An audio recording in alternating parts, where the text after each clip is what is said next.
This episode is brought to you by Shake Up Studios. To thank you for your support, head to mrconsistent.com.au and use code SHAKEUP10 at checkout for your discounted Mr. Consistent cocktails today.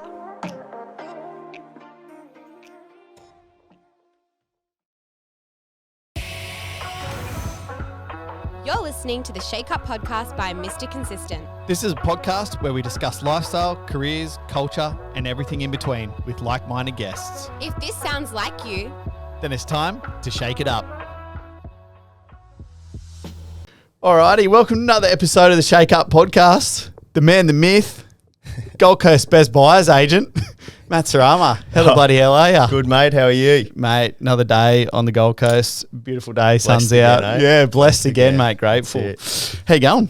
Yeah, good, man. Good. Yeah, What's can't complain. mate? You like for people who don't know who you are, because you had a bit of a stint in the NRL, right, with the Titans. You were there for a little bit. Yeah, man. Yeah, had a few good years there. So I started footy when I was pretty much 5, since I could walk, and then dream was always to play professionally. Yeah, and then achieved that when I was 18, and then cracked NRL when I was 20. So had a good career there. Unfortunately, cut short due to injury. Yeah, unfortunately. So one club man, loyal to the Gold Coast. Loyal to the Titans, mate. Loyal to the Titans. So, yeah, had a really good career over 7 years playing professionally. Unfortunately, retired through injury. And, and then sort of just continuing life now, man. And now I'm in my just turned 31, so life's getting real now. Days are still early, mate. I'm 30. I'm 33. Days are still early. I still feel like I'm 25. Yeah, that's it. That's amazing. Yeah, exactly. Mate, where are you born and bred? Are you from around here? Or No, I'm from a little place called Forest Lake in Brisbane. Yeah, right. Yeah, western suburbs of Brisbane. So no wonder you love the Gold Coast. Yeah. Forest Lake, it was my mum still lives there, my family, my nephews and stuff, and mate, it's great. It was surrounded by some ghetto, it's ghetto part of Brisbane. Yeah, it's the nicer version of nice version out there. I say it's the best suburb in the ghetto version of Brisbane. So school was cool, you're surrounded. I just went to a public school, so you get all different demographics, very culturally diverse, crazy, Asians and Africans, Samoans, Tongans, and Australian. It was really cool to at a young age. I think looking back, I love school. It was, you get the different demographic of status as well with the families. So it was cool. Was the goal when you got obviously signed to the Titans? Was the goal to get signed with a Gold Coast club or somewhere close to home, or was it that was one of the options or one of few, or how did that end up rolling? How did you end up here, I guess? Yeah, definitely. I at 15, I got signed to the West Tigers in Sydney. And I'd go down every school holidays. I'd go down there and I'd do the camps and stuff. And then when I got to sort of 17, grade 12, and it became a bit more real, I'm gonna have to move. Yeah, I'm gonna have to move out of home. Yeah, I said to my manager at the time, I was like, "Oh man, is there anything nearby?" And I didn't get a gig at the Bronx, but thankfully played some good footy in my hometown, and then I played senior footy with a club called the Ipswich Jets. Yeah, and Ipswich had a feeder with the Gold Coast Titans, so long behold, I played some good footy, and then got signed to the coast, and stars aligned. Yeah, it was either West Tigers or Gold Coast. It was an easy decision for me. Yeah, stay in Queensland. And then you obviously moved to the Goldie and been here ever since. Moved down to Robina first from Brizzy, just because it was close to the stadium and training. And then once I got to know the Gold Coast, I realised, man, there's some good spots around here. Robina's not the spot to be. Yeah.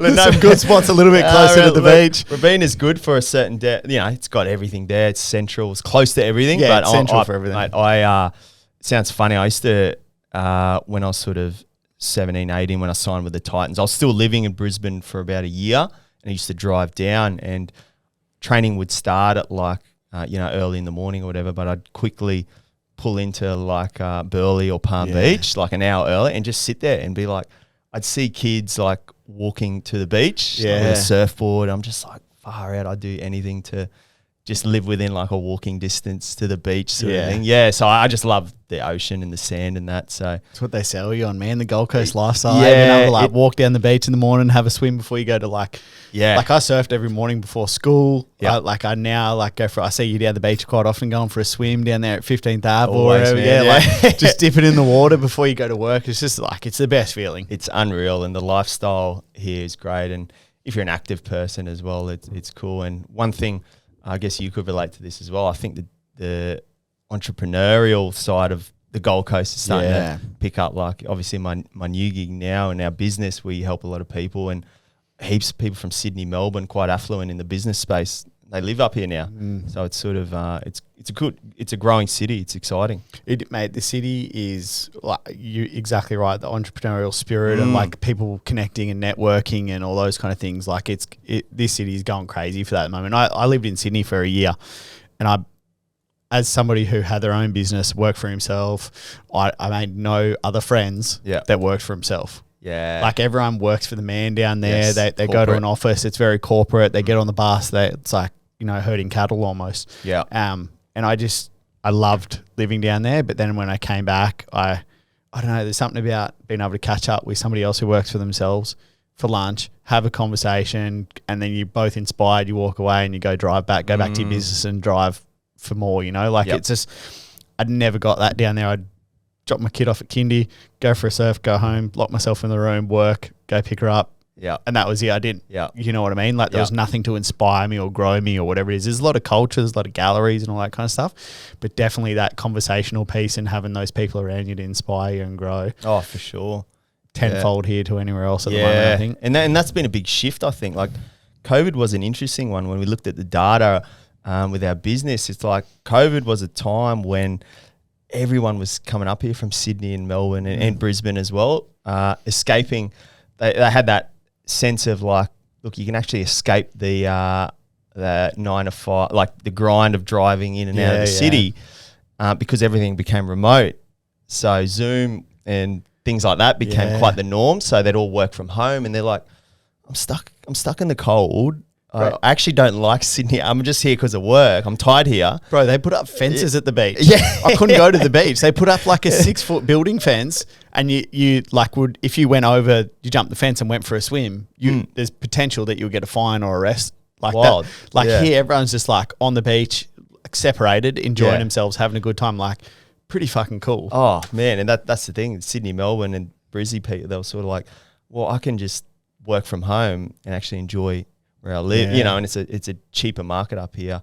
Well, still is at the moment, but you get that lifestyle, Yeah. less busy, but you can still have your corporate job and just work over Zoom or catch the plane once a week. Yeah, So that's the what I'm finding. commute's is really pretty cool. easy to yeah. like any of the business central areas. You go to Melbourne, Sydney, Brisbane, anywhere. Yep. It's an hour, 2 hours maximum. Even 100%. Canberra, like to any of those major cities where lots of big businesses operate out of. So you would have cool. known more than anyone. Like I imagine your customer base, because you are a buyer's agent. That's what you guys mostly do, right? Yeah. So now after obviously retired, I got into real estate, and then just noticed a big gap in the market here on the Gold Coast with a lack of support for buyers. So the easiest way I always say I'm opposite of a real estate agent. Yeah. So, Did you start off selling? Yeah, Is I that how did. you got into it? Exactly. Yeah. I was a sales agent, and I just noticed there was a lot of not really because my client was the seller at the end of the day. So obviously trying to get the best price for the seller. Loved helping buyers, and I do a bit of property stuff in my personal life. Yeah. But real estate sales is more of a sales game. Yeah, it's pretty super- much, you don't yeah. really have to know too much about Nah. property, to be honest. So I studied the model. It's big in America. Yeah. They call them property brokers, and then obviously Sydney, Melbourne, like that Lux listings show, like Simon on that, like those buyers agents. So people are more aware of it now. And then I studied the Gold Coast. I was like, man, there's probably only 3 active buyers agents, and there's like 50,000 seems like real estate agents. So it's kind of, and there's, I just seen a huge gap, and I just jumped into it, and I always want to start a business as well. So And the incoming of people trying to purchase versus sell is far greater, right? Like you go into anyone trying to sell a house will know that you get, at the moment on the Gold Coast, you get probably 6 or 7 offers on a place minimum. Yeah. Like way better being on the purchasing side versus the selling side, like for your point of view, because you've just got clients coming at you like, I need help, I can't get in, I can't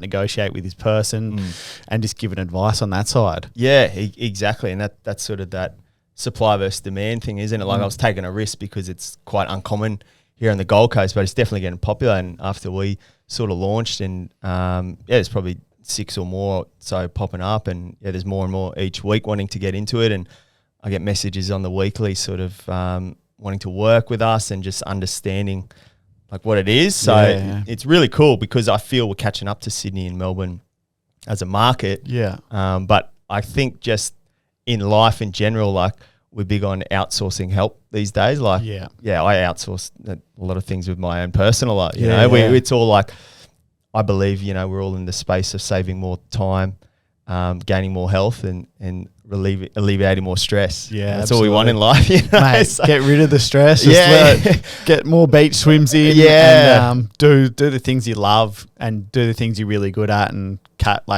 give the things that you're not so good at to other people. Yeah. So I'm finding that like the space of like even like Uber Eats and things like that. Like everyone's getting more time poor, but wanting things straight away. Yeah, quicker, faster. Quicker, faster, done. And look, everyone's more busy now, it seems, but that's been interesting, the shift in, I guess, the mentality of life. Like we're outsourcing more things, getting more help. So it just always baffled me, when potentially it generally is your most expensive asset. Why not get some help? Kind of thing. So it's been cool. It's good fun, and as you know, man, the business world's awesome. It's firefighter, right? Yeah. I love it. Yeah. There's days where you're like, fuck, that was a rough, rough day or whatever. Man? Why did I jump? That was a rough day, and then you have those days you're like, yeah, that was a sick day. Exactly. When you close those deals, or you you pull something off that you definitely thought you couldn't have pulled off. Exactly, man. Yeah, it's a process, but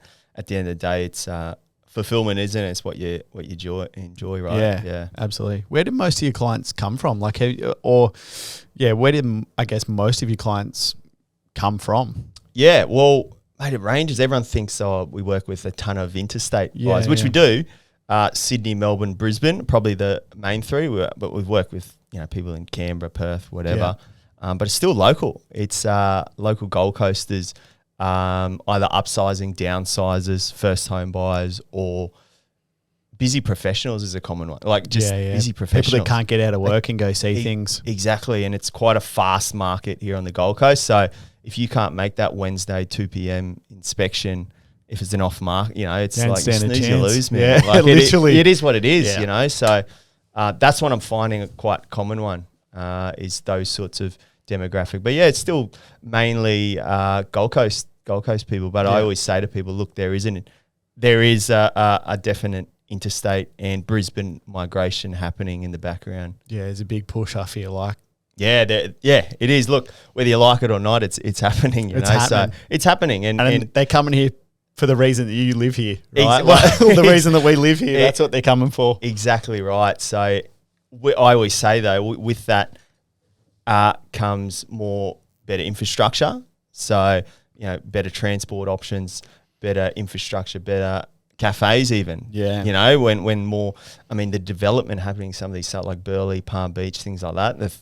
Like I've seen behind the scenes what's planned with council, and mate, it's epic. Like, and the only reason crazy, is because more income is coming, more population growth is coming. So you need to cater for that. I think, and that's, I guess for me, growing up in Palm Beach, a lot of people didn't see what we grew up in. Like it wasn't a pretty suburb. Centrelink's been there. There was like straight up, there was hookers on the highway, like 4 or 5 of them when I was in like primary school up till when I was in high school. So what was like 2005, and you would see the police literally chasing like sex workers down the road and like arresting them and searching them and stuff like that. Like it wasn't like there was heaps of drug use, there was heaps of domestic violence. Like it was a suburb wedged between Burleigh and Currumbin that wasn't as glamorous as it is to now. Like a couple of cafes come in, a couple of restaurants come in, a couple of people develop, a bit of money starts coming. You start to see that change of tide, and there still is. There's still lots of housing commissions everywhere in Australia anyway, sure. And in and around those areas. But it's pretty cool to see that change of tide and like what I guess my kids will now experience, and now what I get to live in is like pristine. Like I love it. I always use the word all the time, gentrification. I love it. It's one of my favorite buzzwords, man. It's because I grew up similar to that when I was young and in quite a rough sort of area. When we moved, we were in a place called like Anala, and we got out of there and it made it to Forest Lake a little bit of an upgrade. But anyway, but those suburbs now, they're doing really well. And one thing I always say on the Gold Coast is it's gentrifying big time. Like places like you mentioned, Palmy. Miami was a popular one. Like they were actually statistically since COVID in the top 10 statewide for capital growth. Yeah. And the reason I always put is gentrification. It's like when there's a pocket somewhere, and this is a tip for anyone who is looking to buy it, if you're looking to make some good gains, is have a look at those suburbs that I call them like are surrounded. They're the ugly ducklings surrounded by a bit of growth. So Palmy was always surrounded by Burleigh Heads, Currumbin, which were epic places, and really good median sales prices. But then there was this ugly duckling in there, and there was a Centrelink in there and things like that. But a good example is like Redfern in Sydney, popping off, crazy, because the location, you can't move that. Nah. It's always stuck there. It's just once that demographic shifts, sometimes it takes a few years. Man, it's historically there, like over a lot of suburbs all around Australia. That it's Maroubra and Sydney, like places like that. Like it once the demographic shifts, when all this new money comes in and more affluent people, a lot of the old goes and the new comes in, and it's like the suburbs grow out. Like they grow out. Burleigh was so popular, and people couldn't purchase properties in Burleigh because that was like, you'd pay over $1 million for a house in Burleigh 3 or 4 years ago. In Palm Beach, you'd still be paying 800-900. Yeah. And then slowly it grows out. Now Palmy's the hit suburb, like it's closer to the beach. Like it's most of the houses in that suburb are closer to the beach than any other suburb, probably besides Currumbin. Are as close to the beach as you can get anywhere in Australia, like in a postcode, right? Like so all that kind of stuff adds. Is there still lots of, I guess, do you have clients that are first home buyers? Because that's probably the scariest for me. Like I've only bought my first home or my first unit in the last 2 years, and I'm 33. But my parents bought their first home when they were super young, and obviously you get the old wives' tales of like, oh, we're only on $20,000 a year, and you're on 50 or 60 or whatever it is, and then but interest rates were way more expensive. Is it still doable to buy your first home at the age of 20, 18, 19? Any of those ages, or is there like we're talking about units and people falling in price brackets, but is there still ways to be able to do that? Yeah, look, good question. I guess if you look at it across the board, well, of course it's possible, but if you look at the median, if you were to get all the incomes of say millennials or people under 35, for instance, and you averaged it out on what their disposable income is, look, it's hard. Like if you're in Sydney right now and you're on, like it's hard as a first home buyer, same as Melbourne, and people are saying the same thing around the Gold Coast now, which is wild. Like a lot of first home buyers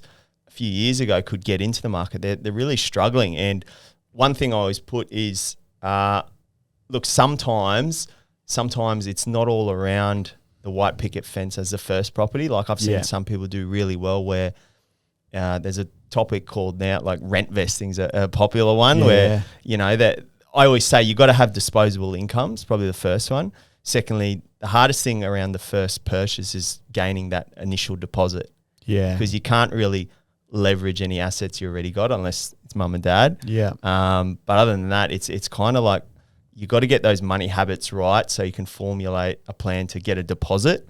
And generally speaking, look, 5 to 10% is a good starting point. So 5%, 10% of a property that you're potentially looking at, that can give you an idea on what you'd need. And if you look at your salaries with your partner, or if you're on your own, that can give you a good indication, is this achievable? And then it's kind of like, well, do you look at the rent vest sort of strategy? So for me, man, I clearly remember just like getting paid and just pissing it up against the wall. Do you know what I mean? Like, I didn't like school didn't teach me budgeting. They didn't teach me wild, like man. like all those things that you just that you like still to this day, I find numbers and spreadsheets and stuff very foreign. Like I really have to concentrate to understand ins and outs and all those kind of things. My wife is amazing, and obviously my business partners here are pretty fucking good at it. Like, it's like they've got to spoon feed a lot of information to me. My brain works very creatively. Yes. And I just wish I had that knowledge. So I think that's probably the one thing, is understanding what you actually need to do, or the sacrifice you need to make to be able to save a deposit to be even able to purchase your first home. Yeah, well, that's the big one. And I always say, look, buying a property isn't something you can go to the corner store and do. So I think probably the first thing to always understand is make sure your money habits are all good, because, I mean, you know, it's like now being a homer, as you said, it's you need to make repayments. Honestly, so, bro, it was shocking. Yeah. Like so bad. Like week to week, like fucking bad. Like I never saved $1 and I'd just be like, fuck, mum, dad, I need some money. Or like whatever it is, or I've got to, you just. I think that's sort of the first thing is like, how's your habits at home? Like, are you actually in a position where you're going to be a responsible owner of a property? Yeah. Because, you know, you see things go south. You know, it's a risk mitigation game as well. You know, you can do really well, but it's also, again, it's a 6-figure, 7-figure purchase. Yeah. And then I guess the second thing is, like, does the first home, a lot of the time I imagine the first home people buy now is not the one they live in, because that was always the goal, right? Like back in the day, you buy a house to live in it so you don't have to pay rent. You're paying off an asset essentially, and which grows in value. I imagine that's not the case anymore. It's more around, the rent vesting thing. Yeah. Well, just the way the world is as well. Like, you look at property everywhere, the trends are changing like seasonally on property. So what was cool 12 months ago is not cool anymore, and people always want to keep upgrading and changing and doing renos. So look, if you're 20 years old and you've purchased a house, I doubt that's going to be your forever home, because things change with employment, things change with family, all those sorts of things, you know, upsize, downsize. So I think it's more around firstly trying to get into a market, and yes, it's always hard when you're paying someone else's loan off, but also think about it as well. Like it's not so much age. Age is a big one, because I guess the longer you leave it kind of thing is obviously the more price will grow and things like that. It's always a tough one. Like they always say the best time to buy was yesterday. Yeah. I agree with that to a point, but I think the best time to buy was yesterday if you're in that right mindset where you can save, you're good with money, your habits are okay at home, and you know what you're doing, I guess. That's the one thing I wish I had have taken, is the opportunity. Like I lived at home till I was, I think, maybe like 23 or 24, and got paid good money for doing whatever I was doing in those times.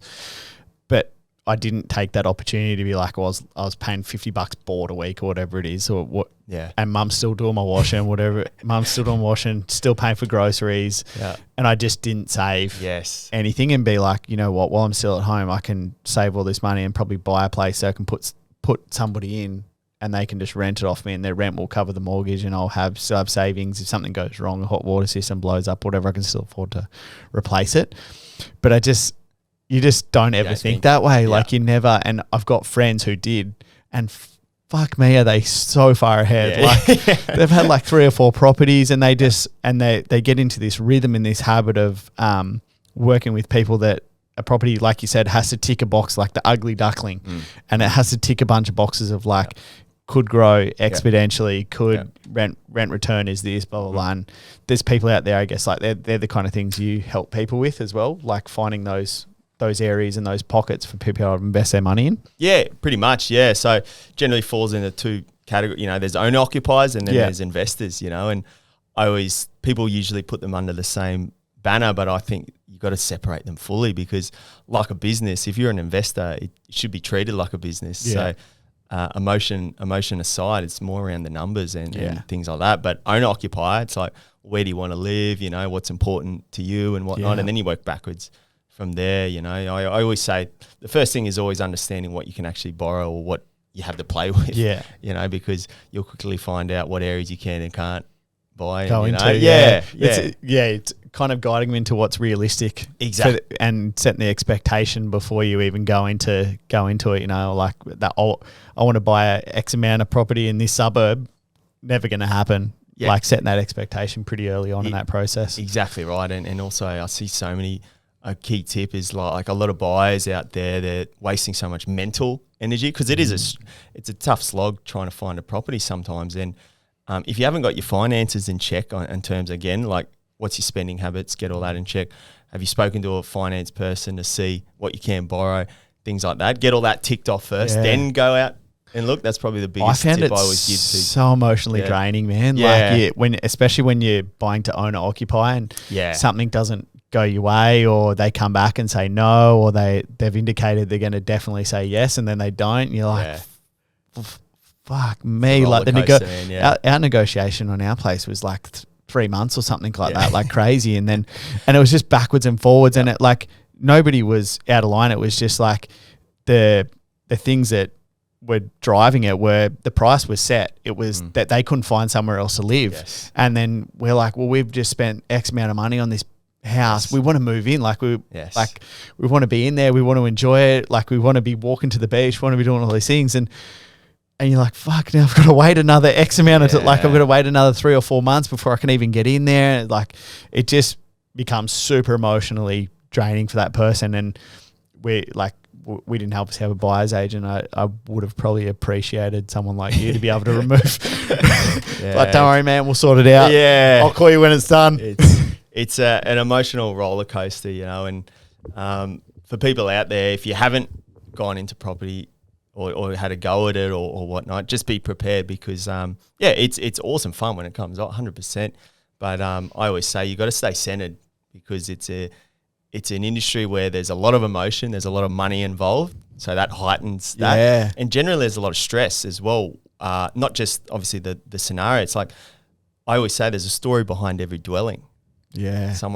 Maybe it's a divorce, maybe it's finance trouble, maybe someone passed away, unfortunately, they've got to move. Like, mate, you got to tread that stuff carefully. You can't be too forward with that sort of stuff. So that's one thing I'm always mindful of. There's a story behind every dwelling. Yeah. And it's your job to stay centered because you can go left, right, up, down.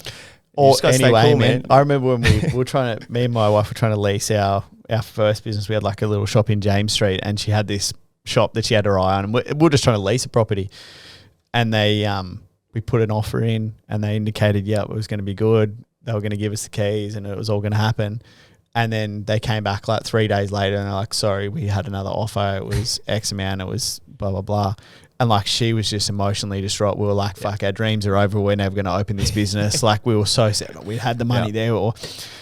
And then a month later, a better spot popped up and we got it. And it like all the dreams came true. So like it will happen. It's just like going through the motions of and trying to not let it get you down too much. 2 key takeaways there. And I always pass this on the clients because we got a good success, but we will miss out on things every now. I've got to pull clients off property and different things like that. Two mindset shifts there is definitely, one is don't celebrate until the paperwork's back signed. Yeah. That's number one. I see it time and time again. Like people are like, oh, the seller pop and buy. Like, and I ask, have you got the paperwork back yet? You know, and it's just like, no. And then long and behold, next minute someone else is coming hot. You know, there's a lot there. So managing that side of things, it's always nothing's done until it's on paper. One tip. Second tip is, I know it sounds a bit spiritual and woo-woo, but I truly believe, and this is testament to obviously my business as well and working with so many people. If it doesn't work out, I'm telling you, you're just the door closer to the one that's meant to stay open. Yeah. Sometimes a door will close on you for a reason.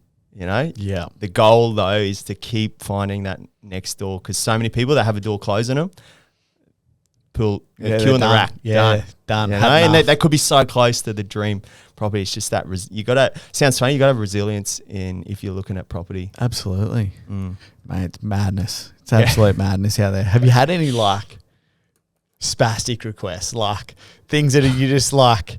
People come in, they're like, "Hey, we need help. We want X amount. We want this." Like. It could be anything, man, like rooftop with a pool, like basement with a movie, movie cinema. Like, I imagine you get some pretty crazy requests out there that you're like, fuck, how are we going to find a property that has all these things? Yeah, I mean, you do get some odd ones. Look, nothing too extravagant, obviously. No, like sex dungeons or nothing. With you do get sus sometimes when they're asking, I'll make sure, that one of the rooms has got to be all black painted. And so I'm like, hold on. I don't I stay out of it. But look, probably the biggest thing I find, I can give you a guess on what people are looking for. That's a bit like all the beds, bar, that's all cool. But one thing people always look for is the aspect's quite important to a lot of people. So a lot of people don't realise like the sun, and especially here on the Gold Coast, it obviously raises to the east and heads to the north. So northeast aspect for some people is a non-negotiable. Like they won't even consider property if the rear, like the living main entertaining doesn't face northeast. Yeah. So that's a common one. One with the sunrise, man. It's a morning town, isn't it? They want sun till, and they don't give a shit about the sunset. Yeah, they just want morning sun through their house and light it up, and it's all that warm fuzzy feeling when you wake up. Yeah, and a random one with Melbourne people. Two things there. That obviously gas cooking. Gas. Yeah. Get an induction, mate. Like, grow up. They're obsessed with gas. They love gas, and secondly is 2.7 is generally a standard ceiling height. 2.5 is quite normal in Queensland.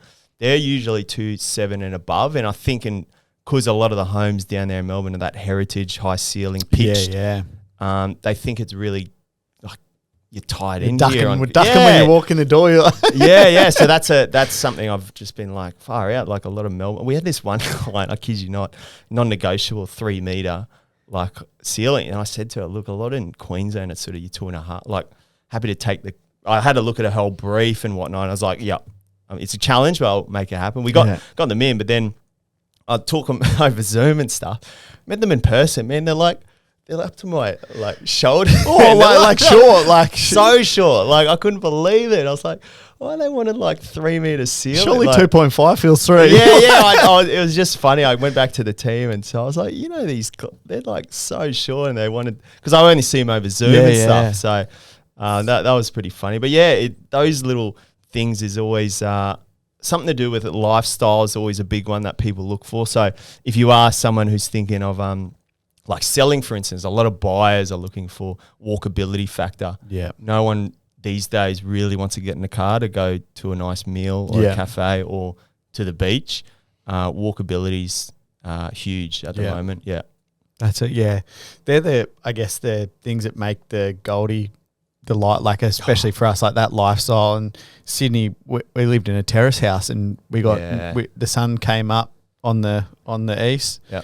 But our house was like dead fucking north facing, so we didn't see sun all day. Like it just go straight over the top. Yes. And no windows on either side of our house except for the second level. So dark.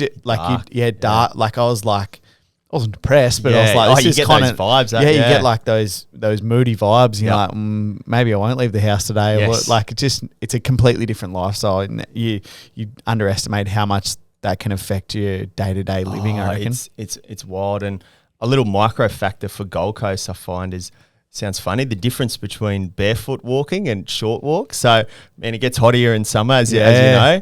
Mate, sometimes you can't walk barefoot to the beach. Like you got to put can't get to the water across the sand, mate, barefoot. So it's wild. If you're sort of in perspective, people who are local to the Gold Coast, that Gold Coast highway, generally 1 or 2 blocks back, that's sort of blue chip. As soon as you start even like 100 meters to the west of that, it starts like you'll see the price just drop in terms of median house price, and a big, again, that walkability factor is huge here on the Gold Coast. Crazy, yeah, wild. How many people you got working for you now? Like, are you the main buyer's agent, or you just got a team helping you out, or you got some other buyer's agents in it's kind of like I started just in my bedroom, just my own, like everybody else. Yeah, right. Yeah, you just grind away. I had a dream and then made it happen, and then we've been sort of launched for sort of 14 months now, and got a team of sort of 5 coming on to 6, and I'm sort of the key buyer's agent, and then got an associate buyer's agent, and then another one who helps out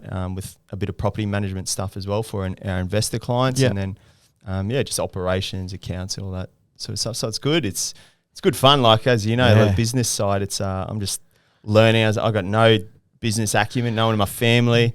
I was just playing footy my whole life, and so just running into other blokes and hugging other dudes. Oh, and as I was saying to you off air, it's like I'm surprised more professional athletes, not just any professional athlete, because I believe to become a professional athlete, it's 5% skill, 95% discipline and consistency.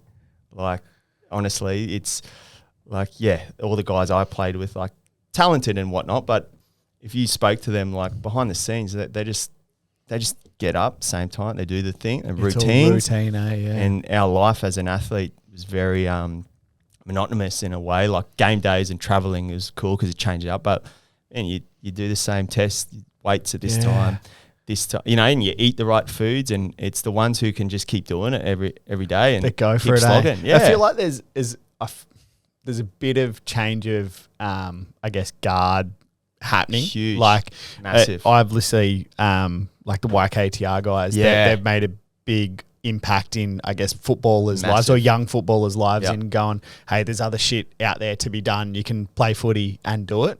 Yeah. And like we've obviously done that collab with KP and Connor and Croaks, which is like they're leading the chart. They're like cool things. They're hard to tie down because the schedule is so thick, and that they started off obviously podcasting in the middle of COVID. All good when you're at home with each other all day, every day. But then now they're split teams. It's a lot harder, and their fans are dying for like literally dying for content. So the key, I guess, once you start, you can't stop. But then doing like things like this with us, they've obviously got coffee, and then the YKTR guys do a heap of different shit. Like I know Chico, he's just starting to play football again, but like he goes and does his food reviews and like all those other things, and just getting up and getting outside of that routine and 100%. Spiking your day. And I guess there's also an element of fame that comes with it, or like you're able to get into some doors that most people probably can't get into, or make some phone calls and get open doors, like use it. I imagine that would have been like a big help for you, being able to call on a few people and go, hey, I need a door here or that, or somebody walks in to buy a property and they recognise your face from footy, especially on the Gold Coast, like if you play for the Titans. Yeah.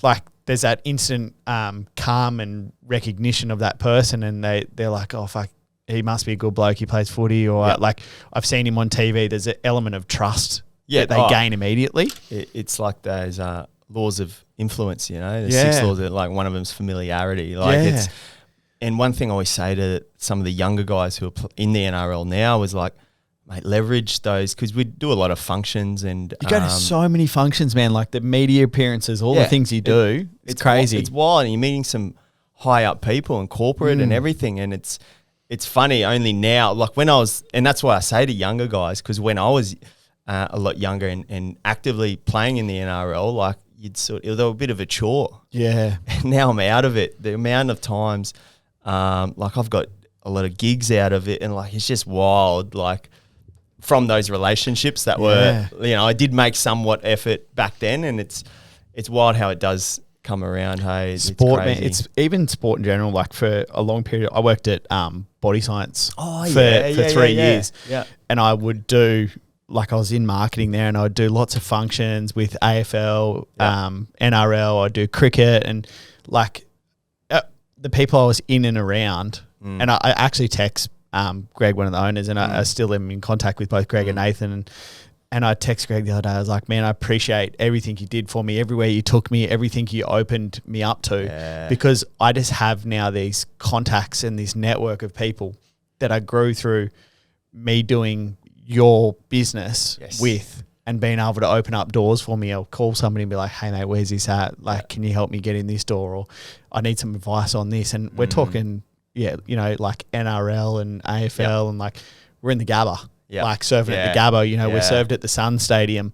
We're, like O'Brien's Group is one of the biggest catering companies in Australia. They have every football stadium basically in Australia. Like being able to open us up to contracts with them, like it's just insane. Like the network that sport in itself can create. It's massive, man, and a big one.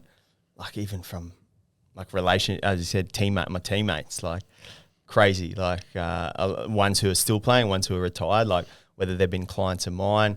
I've worked with heaps of people from the Titans club, like people who work in the corporate side of the club as well, helping them find homes. But just the guys move overseas, and it's just wild. Like the relationships are still there long term, and I think at the end of the day, Jared, and you testify to this, it's more like if you're a good bloke as well, that's probably the main. Like, you know what I mean? It's I remember, I'm looking back now, I played with a lot of guys who had the stardom and things like that, but they weren't necessarily get along with all the team. And it's funny when it's all over and that identity's gone. Like, do you know what I mean? It doesn't matter. Mate, it's all about relationships and networks. And like, I always, my goal is when I meet somebody or talk to somebody is I want to be the person that they will never hesitate to pick up the phone, because if they pick up the phone to me, I'm going to say yes, or I'm going to help them, or I'm going to give them the energy that they're looking for from somebody. I want to help. I want to do things. I want to make things happen for that person.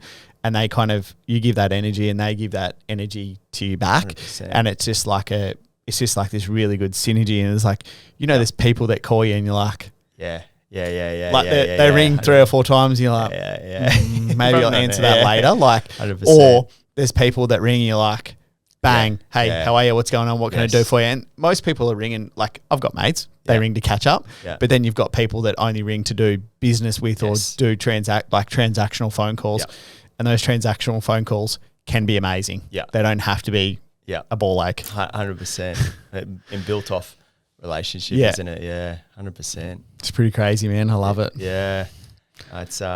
It's crazy, isn't it? Like the just life, how I always believe, man, like opportunity. Like I always think, like sometimes you can smell an opportunity, and you gotta just take them. Sometimes, you sort of smell an opportunity, you take it, and then you got to try and leverage it. We 2 years in, we finally did like our mission, vision, values, and all those kind of things. And one of them was like, say yes. And we were like, we always say yes, but what happens if we start saying yes to shit we can't facilitate? And we ended up writing, it's say yes, plan for opportunity, so when opportunities arise, you can make shit happen. Make it happen. So like, as well as you can strategize and put all your things out there and make stuff as planned as you want, and you leave room. If you're so well planned and thought out, you leave so much room for opportunity for somebody to be like, hey, I want to do a pop-up bar at X. Can you do it? Yeah, we fucking can, because we're organised. Yes, 100%. That kind of stuff. Yeah. I heard this one last night, actually. It was systems and processes create capacity. Yeah, absolutely. I really like that. I told the team that one this morning. I was like, if you got a system and process and you're creating this, and you got that vision in the background, when an opportunity does, you got the capacity to nail it. Yeah. Mate, thank you so much for coming in. I love getting insight onto like buying and like the people's weird requests, and all that. Mate, it's wild. It's very fulfilling. That's probably the main thing. You're helping people transition into such a emotional purchase. But everyone's got that's one thing. Everyone's got a different criteria when it comes to property. It's always on people's lips, at chats. Like, everyone loves a bit of property chat. Yeah, they love it. Everyone's an expert. everyone is an expert. And actually, that's a good tip. Just sometimes I see people go wrong is because their mums, uncles, friends, dad told them that to buy in this spot. I've got one of those friends, man. Yeah. Mum's telling her this, and mum's accountant of 50 years is telling her that, and he's like 85, and all those kind of things. Yeah, we say do your own research. There's plenty of resources out there now. You can do your own research. Yeah, absolutely. Yeah. Read. Definitely. Look, podcasts, heaps of good podcasts. You got a podcast as well, don't you? The property prequel. Yeah. So it's be in the know before you buy. So there was just a bit of a gap. I sensed people. I find that's the key, I guess, point where you need to be educated, like before you even buy, like sharpen the saw before you cut. Yeah, if you want to know about buying properties, or you're about to purchase your first home, you need the information, you need to learn. Definitely. Yeah, definitely. head to the podcast and have a listen. The property prequel, get There you amongst go. it. On all, I gather it's on all streaming Oh, channels of course, man. as they all are. It's pumping. There you go. And what's you've got your handle, Matt Srama? Yeah, Matt underscore Srama. Yeah, it's sort of our business one as well. Yep. So everything through there? Yeah, everything through You on there. the TikTok doing any cute Mate, dances or anything, mate? What about this? Had a meeting this week with stepping that up for next quarter. Sick. On the TikTok because, mate, I'm noticing. I in my personal, I just love marketing. Like I love learning. Yeah. I've got, as I said, I was just a footy player, so the whole business space is new to me, but I'm loving the whole marketing side of things and experimenting things and seeing stats, man. Like it's like when you play a game and they bring back your stats, you put a post up and you get your stats on where it is, how it is, and who's watching it and all that kind of stuff. There's a lot of data. Seems like TikTok's organic. Like people think it was more for like little kids dancing and that, but I'm been studying the service-based business on TikTok and different things. So yeah, it's cool. How good. Or give him a follow. Investing in any NFT real estate, mate? Metaverse real estate or what? On our Saturday morning. I got to ask now because that's like the talk of the town, Isn't right? it? Like Yeah. all this metaverse shit, like Snoop Dogg doing concerts and making $3 million off metaverse real estate that doesn't exist or something. I guess it's wild. Like we always train at Tally every morning and then we go for coffee Saturday morning and we chat around all this stuff and get the brain flowing and different things. But nothing in the pipeline yet, but it's... Who knows, right? It's crazy. I seen what you did the other week, with the We just want to be like experimenting. Like it's a cool project, but it's about experimentation and being like, I guess, leaders in our industry to the market and giving our customers something else that I'd say maybe 10 to 20% of our customers might be interested or hold an NFT or like maybe more. I don't know. But I imagine they're all interested. I was going to say, so like if we can, if people trust us enough and we can do the research and guide them into the space and bring them with us into the space, like that's a pretty cool project, I think. 100%. It's sort of adding value to a certain segment of your audience as well. Yeah. So it's cool, man. I'll have to suss it out on the forefront, mate. Just having a crack, right? Absolutely, mate. That's what it's about. Absolutely. All right, go follow him. Thanks for coming in, mate. Lovely to chat to you. Awesome. Appreciate it. Good one. Thanks, man.